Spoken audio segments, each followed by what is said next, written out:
Bhagavad Gita, chapter 2, verse 48. Jaya Radha Madhava Kunja Bihari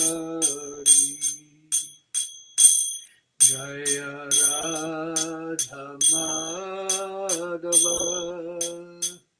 Kunja Bihari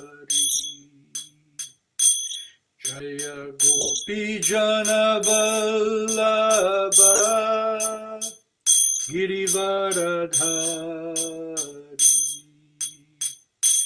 Jaya Gopi Jana Vallabha Girivaradhari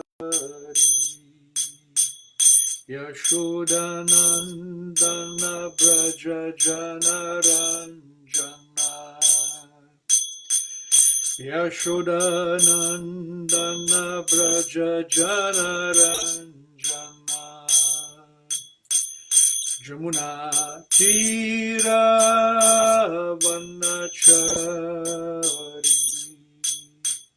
Jamuna Tira Vanachari Jaya Radha Madhava Kunja Bihari Jaya Radha Madhava Kunja Bihari Gopi Jana Vallabha Girivaradhari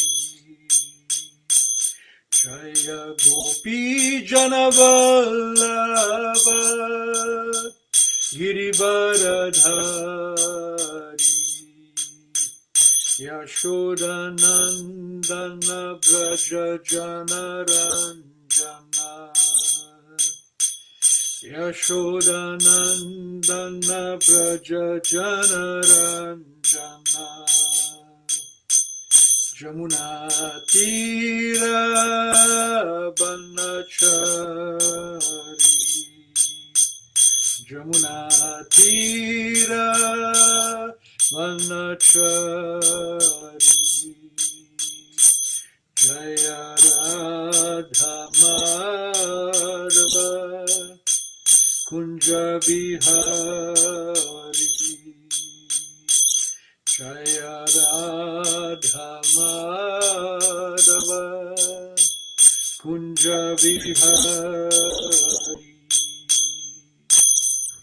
Jaya Vishnupada Paramahamsa Paribrajagacharya Stotara Sata Shri Srimadesi Bhaktivedanta Swami Shri Prabhupada Ki Jai Ananta Koti Vaishnava Vrinda Ki Jai Namacharya Haridas Thakur Ki Jai Prem se kaho Shri Krishna Chaitanya Prabhu Nityananda Shri Advaita Gadadhara Shiva Sadi Gora Bhakta Vrinda Ki Jai Shri Shri Radha Krishna Gopa Gopinath Shyama Kunda Radha Kunda Giri Govardhan Ki Jai Shri Vrindavan Mathura Dham Ki Jai Navadip Mayapur Dham Ki Jai Jamuna Mai Ki Jai Ganga Mai Ki Jai Bhakti Devi Ki Jai Tulsi Devi Ki Jai Samaveta Bhakta Vrinda Ki Jai.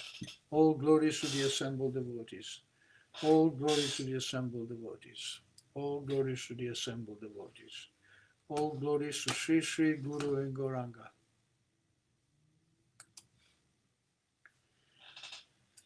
Bhagavad Gita,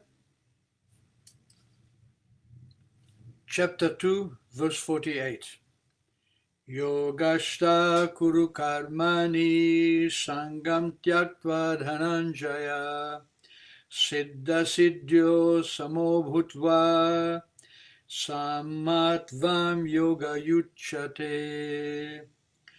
Yogashta kuru karmani sangam tyaktva dhananjaya siddha siddhyo samo bhutva samadvam yoga uchyate.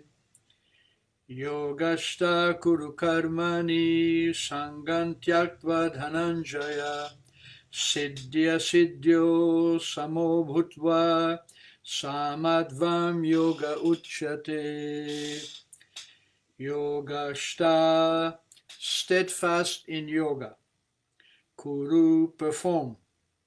Karmani, your duty. Sangam, attachment. Tyaktva, having abandoned. Dhananjaya, ho Dhananjaya. Siddhya Siddhyo, in success and failure. Shama, the same. Bhutva, having become. Samatvam, evenness of mind. Yoga, yoga. Uchyate is called. Translation and purport by Srila Prabhupada. Be steadfast in yoga, O Arjuna. Perform your duty and abandon all attachment to success or failure. Such evenness of mind is called yoga. Purport. Krishna tells Arjuna that he should act in yoga. And what is that yoga? Yoga means to concentrate the mind upon the Supreme by controlling the ever-disturbing senses. And who is the Supreme? The Supreme is the Lord. And because he himself is telling Arjuna to fight, Arjuna has nothing to do with the results of the fight. Gain of victory are Krishna's concern. Arjuna is simply advised to act according to the dictation of Krishna. The following of Krishna's dictation is real yoga. And this is practiced in the process called Krishna consciousness. By Krishna consciousness, only one can give up the sense of proprietorship. One has to become the servant of Krishna, or the servant of Krishna. That is the right way to discharge duty in Krishna consciousness, which alone can help one to act in yoga. Arjuna is a Kshatriya, and as such he is participating in the Varnashram Dharma. The whole aim is to satisfy Vishnu. It is said in the Vishnu Purana that in the Varnashram Dharma, the whole aim is to satisfy Vishnu. No one should satisfy himself, as is the rule in the material world, but one should satisfy Krishna. So unless one satisfies Krishna, one cannot correctly observe the principles of Varnashrama Dharma. Indirectly, Arjuna was advised to act as Krishna told him.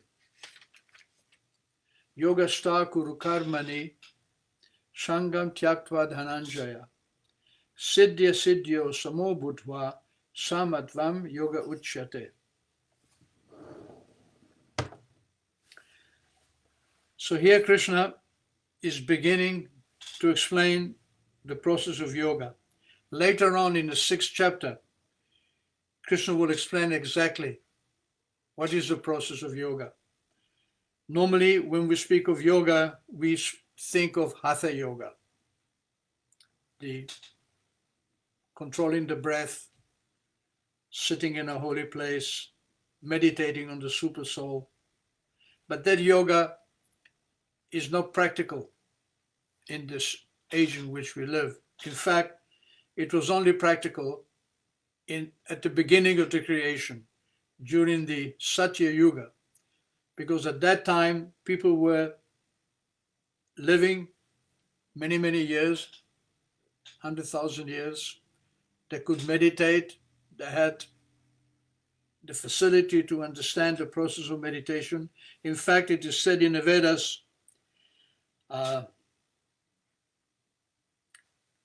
that in Satya Yuga, the process for spiritual advancement is yoga.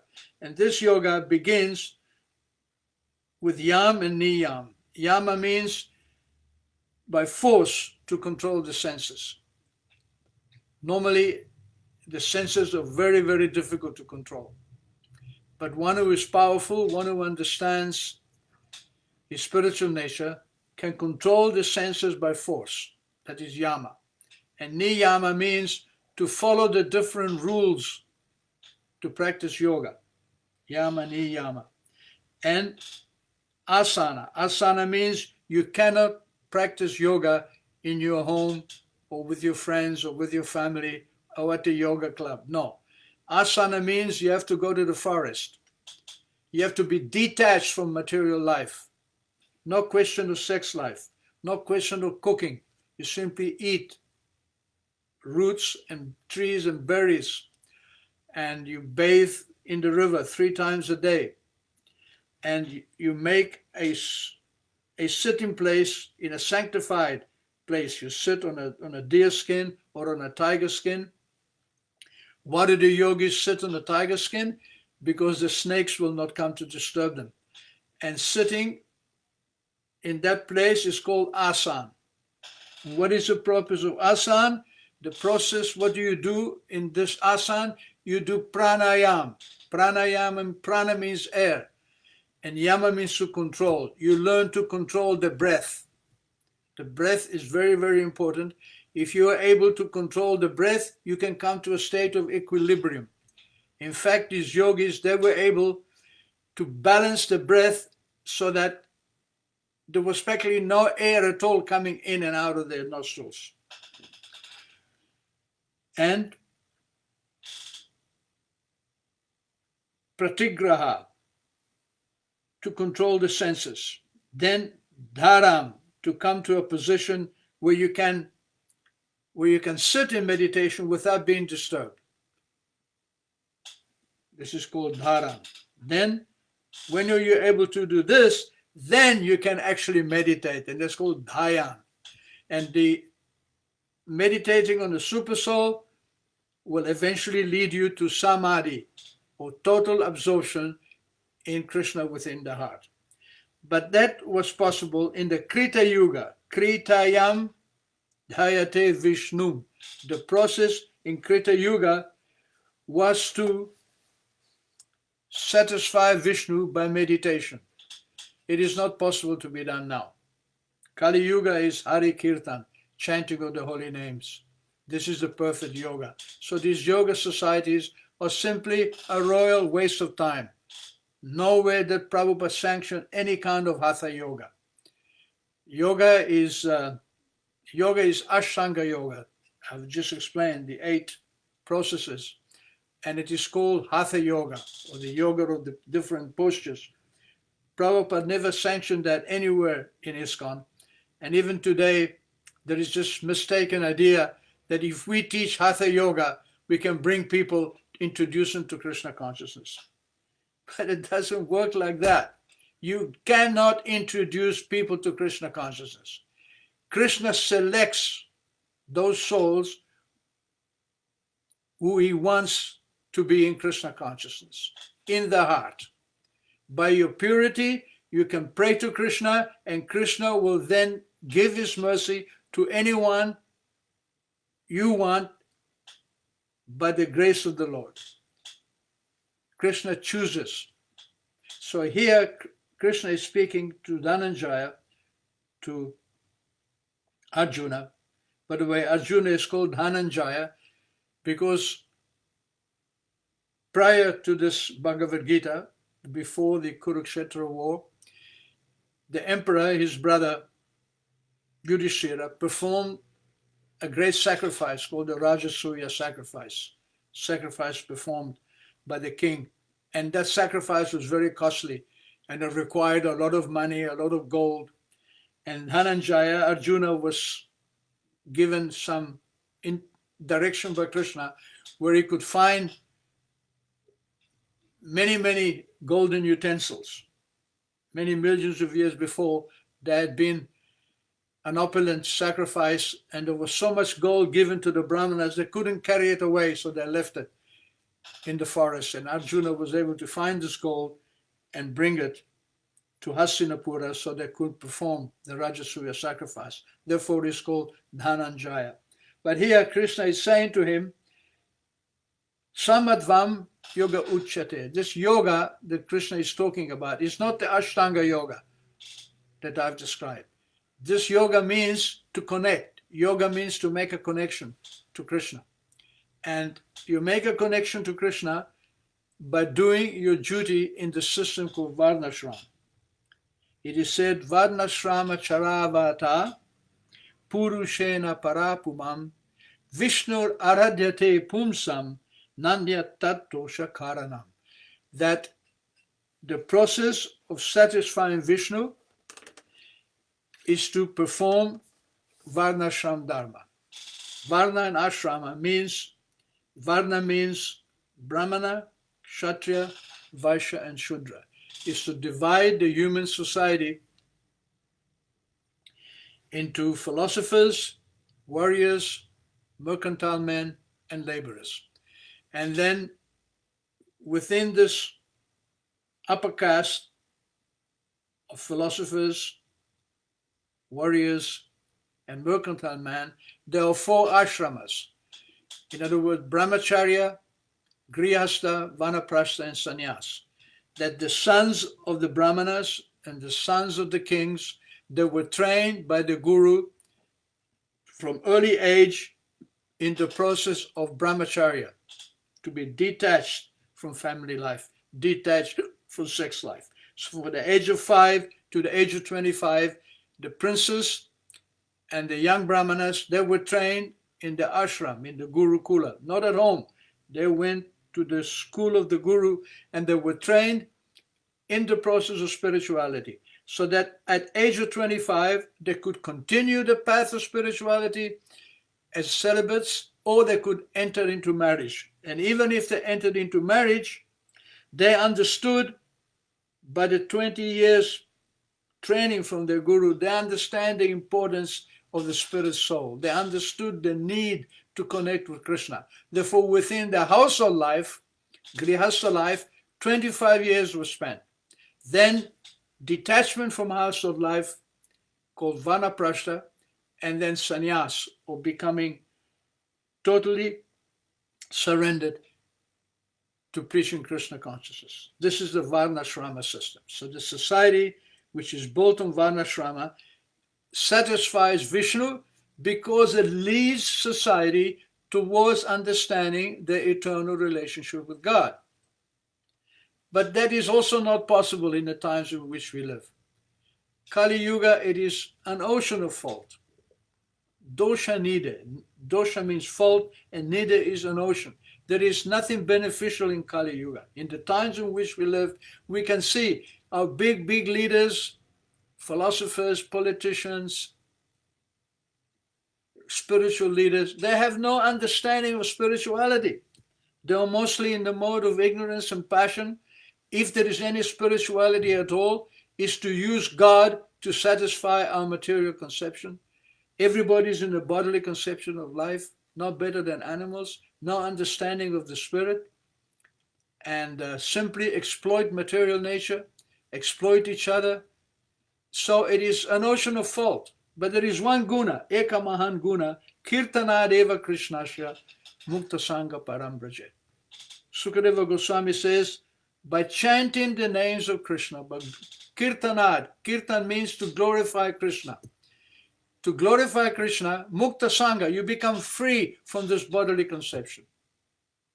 And when you become free from the bodily conception, you don't take another material birth. You don't go, even if you take another birth, it is spiritually progressive. Whatever progress you make in spiritual life changes your heart. And that change of heart goes with you. If you've changed your heart 10%, you start again next life at 11%. Nothing is lost. Neha bikrama nasho asti, Krishna says. In this endeavor, there is no loss. Pratyavayo na vidyate, there is no diminution. Swalpam api asya dharmasya, in this dharma or in this process of yoga, of connecting with God, even if you do a little bit, trayate mahato bayat, you become free from the greatest fear. What is the greatest fear? The greatest fear is that I lose this human form of life. Because this human form of life is so valuable, because it enables us to understand our relationship with God. So here, Krishna is saying, Siddhi Asiddhya Samo Bhutva. He's advising Arjuna. Arjuna doesn't want to fight. This is the whole idea behind this instruction of Krishna. Arjuna is a Kshatriya, is within the Varnashrama system. At the time of Krishna's presence on this planet, 5,000 years ago, the Varnashrama system was accepted and followed by all the kings. There were sufficiently qualified brahmanas and sufficiently qualified kings to engage the populace, the general public, into the process of Varnashrama. They understood the need to understand spirituality. As against now, our so-called political leaders and kings, they simply think the purpose of life is to enjoy the senses. Eat, sleep, and be merry, because tomorrow you die. But the animals also eat and sleep. What is the difference? Ahar, Nidra, Maitunam, Bhaya, these four principles, eating, sleeping, mating, and defending, the animals also do. I may defend myself with sophisticated weapons, and an animal defends itself with his teeth or his claws, but the principle is the same. I may eat from a golden plate and the dog eats off the floor, but we are both filling our belly. It's only a difference of degree. So if we live only for eating, sleeping, having sex, and defending our position, then we can do those four things just as easily and even better in an animal life. One of my godbrothers made a very funny remark once, many years ago. He said, look at the pigs, especially in India and in Vrindavan. There's a lot of pigs. They have a good life. They get to eat, they get to have sex, they get to enjoy life. You see them lying out in the sun, one on top of the other. And he said, I doubt very much that you can improve the standard of enjoyment of a pig. And in fact, you cannot. Pig is happy. Is eating, is sleeping, is mating, is defending, is perfectly happy. He has association, he has his wife pig, husband pig, baby pigs, sex with anyone, eat whatever he likes, nice and fat, no problem.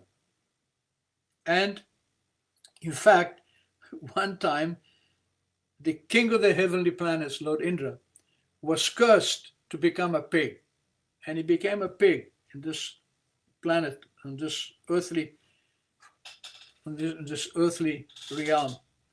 But because the king of heaven was on this earth acting as a pig, acting out his curse, management was being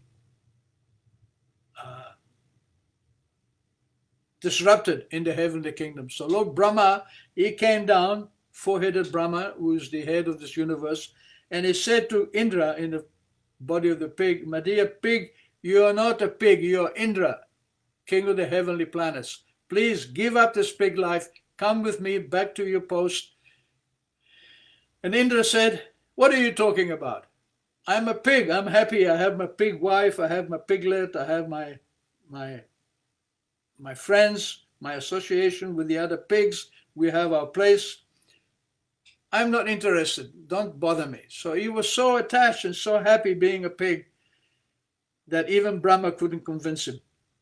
So this is the greatest danger, that we lose our spiritual life and we'll end up in the illusion of animal life, where we cannot make any spiritual progress.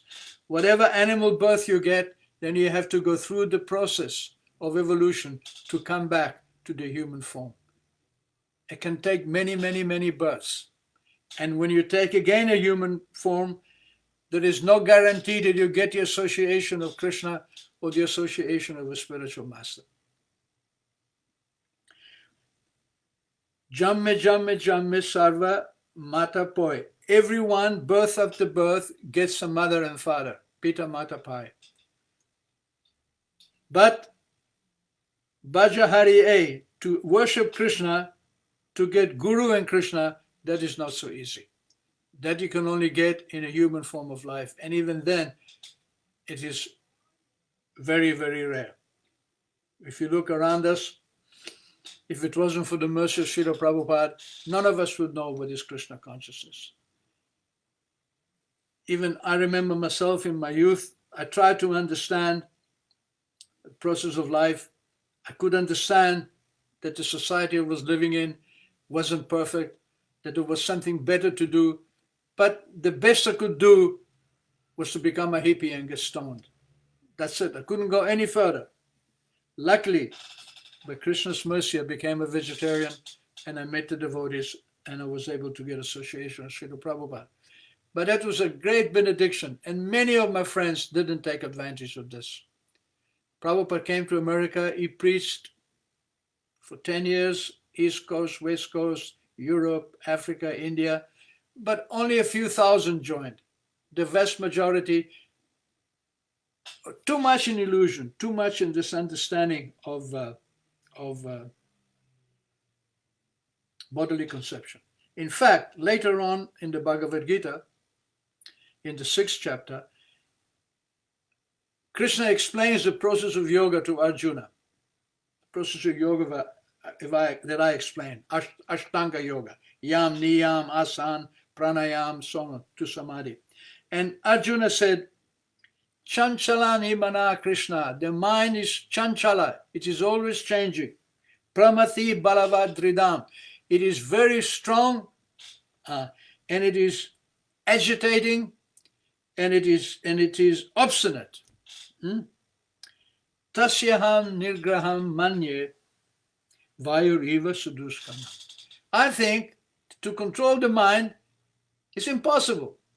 It is easier to control the wind. And this is Arjuna speaking. He wasn't a normal person. He was Krishna's friend. He was a powerful warrior. He could travel in outer space.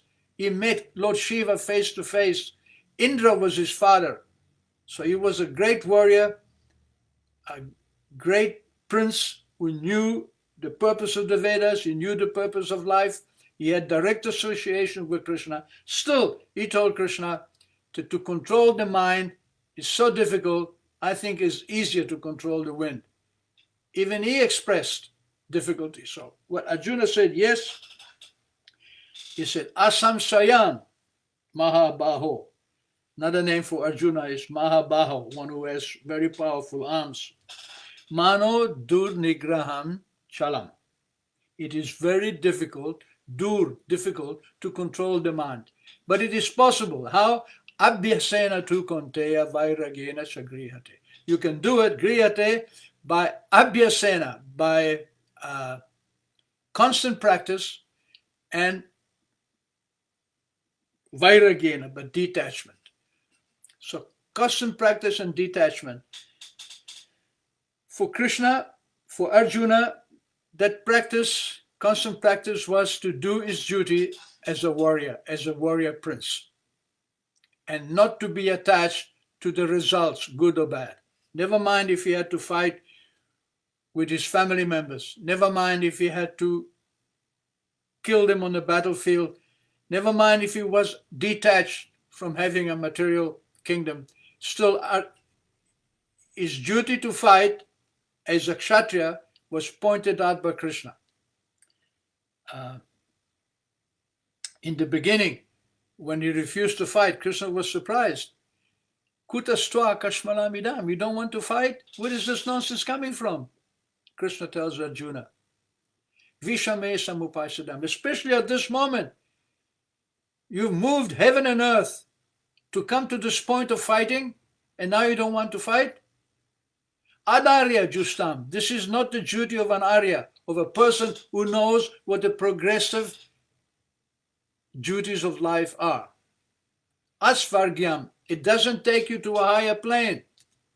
Akirtikaram, it is infamous, Arjuna. So whatever we do, Krishna wants us to follow his instructions because we are eternal servants of Krishna. We are not independent. We are not independent owners of anything.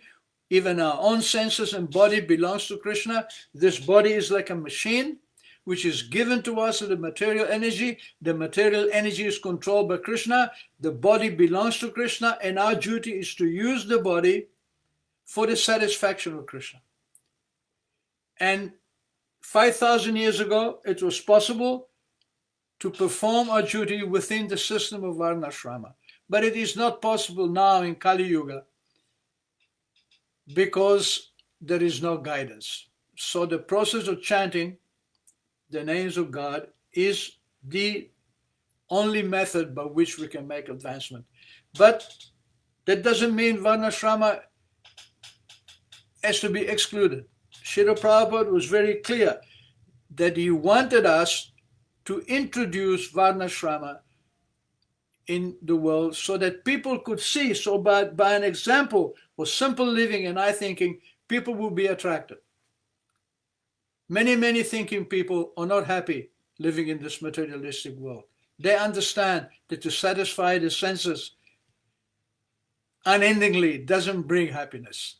You can have one rasgulla, tastes nice, 2, 3, but then you cannot eat anymore, nicer than may be. You can have sex life with a beautiful woman, once, twice, 3 times, but then you become tired. The material world is built in as a built-in deficit. You become defeated. People know this, but there is no alternative. Srila Prabhupada wanted us to create Varnashrama community, living on the land, simple living. What do you think Krishna, when he came to this material world, he spent his best time as a cowherd boy, how to live in the association of the forest, of the animals, simply living, depending on the mercy of God. So Prabhupada wanted to introduce this. One of the big failings is that we've not been able to do so. But still, individually, we can become free from the illusion of the material world by chanting Krishna's names. Thank you very much. So we have a few devotees that joined us tonight. Kamara Slinga has now become a major confusion. Atmavidya Prabhu. I deactivated my main Facebook account once again. So tired of Facebook. All glories to the assembled devotees. Facebook is useless. It is a useless waste of time unless you can speak about Krishna. Then it becomes useful. Then our friend Raju Mengrani from Gujarat has joined us. I used to know him in Jaipur. When I first went to Jaipur, he helped me to find an apartment. Mandy Pryor from Colombia is here. And Laszlo from Radhadesh. Nice that you joined us. There is no questions, so if you have any questions, please type them in, and then I will answer them later. Thank you for participating, and I'll see you next Wednesday. Haribol.